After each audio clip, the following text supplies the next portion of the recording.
Hello friends, इस video में मैं आपको बताऊंगा। तो अभी समझिए कि इजराइल और फिर यहाँ पे हमास को लेके तो युद्ध चल ही रहा था और ईरान से अभी कॉन्फ्लिक्ट बढ़ गया है। तो यहाँ पे हुआ क्या है नया आप देखेंगे तो, और इस आर्टिकल में पूरी तरह से डिस्कस की गई हैं चीज़ें।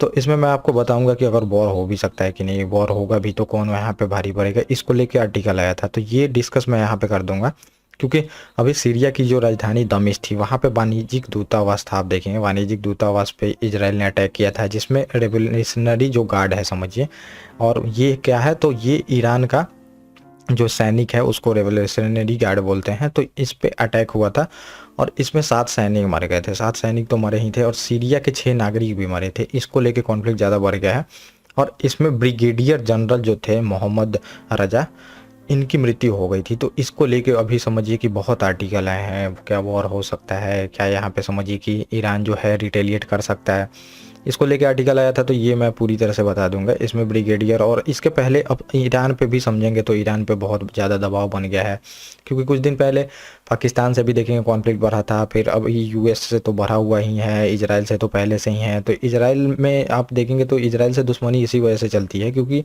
वहाँ पे जैसे ईरान में इस्लामिक क्रांति होती है, इस्लामिक क्रांति होती है तब से ही ये लोग मानते हैं कि जो इजराइल है तो इजराइल जो है ये पूरी तरह से मुस्लिम का ज़मीन कब्जा करके रखा है और इनको कब्जा करने का कोई अधिकार नहीं है और इनको ये छोड़ना चाहिए।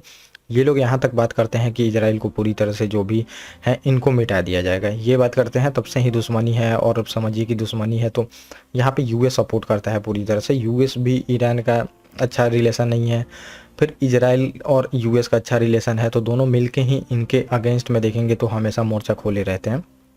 ये है, तो ये पूरी घटना हुई है और यहाँ पे अब देखेंगे तो ऑफिसर की मृत्यु हुई है। तो ये पूरी तरह से जो राजनीतिक दबाव है, तो यहाँ पे प्रेशर बन गया है अब ईरान पे कि अब कुछ ना कुछ रिटेलिएशन अगर ये नहीं दिखाते हैं तो भी इनके दबदबे के मतलब देश हैं समझिए, जैसे हिजबुल्ला हुआ लेबनान में, आप देखेंगे हिजबुल्ला है, चाहे जितने भी टेररिस्ट ग्रुप है इसको सपोर्ट करता है। तो अगर समझिए कि आका जो रहते हैं उन्हीं की पावर कम होती है तो ये अच्छा संदेश नहीं जाता है, अच्छा संदेश नहीं जाता है। लोग मानते हैं कि ये देश कमज़ोर है, अपने अगेंस्ट में कुछ भी हो रहा है तो कर नहीं पा रहा है यहाँ पे।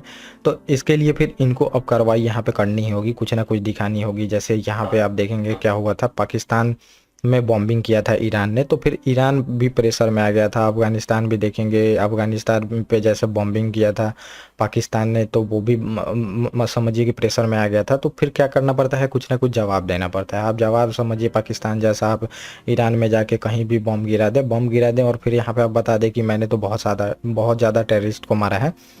तो कुछ ना कुछ करना होता है, क्योंकि पब्लिक को मैनिपुलेट करना सबसे बड़ा रीज़न है। पॉलिटिकल पार्टी हो या फिर पॉलिटिकल जो गवर्नमेंट होती है, तो पब्लिक को दिखाना ही होता है, मैनिपुलेट करना ही होता है कहीं भी। तो मैनिपुलेट करने के लिए अब देखेंगे पाकिस्तान में इलेक्शन भी था, इसके वजह से इनको बॉम्बिंग करनी पड़ी थी ईरान में, और ईरान में बॉम्बिंग करके ये कुछ नहीं कर पाए थे वहाँ पे। ऐसा भी मैंने पहले भी बताया था आपको कि इनके बीच में एग्रीमेंट हो गया होगा, कि तुम कहीं भी बॉम्बिंग कर दो, क्योंकि जनता का प्रेशर बहुत ज़्यादा होता है। तो अब इनको भी कुछ ना कुछ दिखाना होगा और ये डायरेक्ट नहीं कर सकते हैं, डायरेक्ट नहीं कर सकते हैं यहाँ पे। ये आपको देखने को मिलेगा, डायरेक्ट इजराइल से ये नहीं भेज सकते हैं। ये यहाँ पे पूरी तरह से आर्टिकल में डिस्कस किया गया है। और यहाँ पे अब हमें थोड़ा सा ये भी देख लेना चाहिए कि आखिर में इजराइल अटैक क्यों किया है, इजराइल को ऐसा क्या आ गया कि फिर ईरान पे इनके गार्ड्स पे अटैक करना पड़ा। तो ये 2 रीज़न आपको यहाँ पे देखने पड़ेंगे। एक तो यहाँ पे ये जो समझिए कि गार्ड्स हैं, रेवोल्यूशनरी गार्ड हैं, तो लेबनान में जो हिजबुल्ला है, तो हिजबुल्ला भी काफ़ी तंग कर रहा है यहाँ पे इजराइल को। और इसके अगेंस्ट में यहाँ पे कितनी बार देखेंगे बॉम्बिंग कर भी चुका है इजराइल लेबनान सीमा पे, फिर जो हिजबुल्ला के जितने भी ठिकाने हैं वहाँ पे कर चुका है। तो ये करते क्या थे समझिए, ये कुर्द फोर्स थे, कुर्द फोर्स इनको बोला जा रहा था, और ये कर रहे थे अभी टेक्नोलॉजी प्रोवाइड कर रहे थे, ट्रांसफ़र कर रहे थे, और फिर आप देखेंगे हथियारों की मतलब ट्रांसफ़र कर रहे थे उनको। इसके वजह से समझिए कि इजराइल जो था उसको अटैक करना पड़ा। और दूसरा कारण ये यहाँ पे देखने को मिलेगा, अभी अमेरिका का प्रेशर बहुत ज़्यादा बनते जा रहा था, अमेरिका का प्रेशर बनते जा रहा था इजराइल पे, क्योंकि यूएस अब समझिए वही है चीज़ें कि हम हथियार भी प्रोवाइड करते रहेंगे और फिर बोलेंगे भी कि तुम तो नरसंहार कर रहे हो। तो वही चीज़ें चल रही थी। अभी यूएस प्रेशर भी बना रहा था, क्योंकि उसको अपने मुस्लिम जो जितने भी वहाँ पे कंट्री हैं वहाँ पे उसका सैनिक बेस भी है, वहाँ से सपोर्ट भी चाहिए, ऑयल भी चाहिए, बहुत सारी चीज़ें चाहिए, उसके इकोनॉमी के लिए वो लोग बहुत इंपॉर्टेंट है। तो वहाँ पे थोड़ा बहुत ये भी दिखाना पड़ेगा आपको कि जो हमास के साथ इजराइल कर रहा है चाहे, तो ये अच्छा नहीं है। तो उसके लिए भी इन पे बहुत ज़्यादा प्रेशर था। अभी देखेंगे इजराइल पे प्रेशर बनते जा रहा था, तो अब ये ईरान पे जैसे अटैक करेगा तो थोड़ा प्रेशर कम होगा वहाँ पे। क्योंकि ईरान पे अटैक करना समझिए हमेशा से यूएस भी चाहता है। तो अब ये जो काम है ये समझिए अगर इजराइल ही कर देता है तो उसके लिए बहुत अच्छा है। तो इसके लिए भी अटैक ये हुआ है।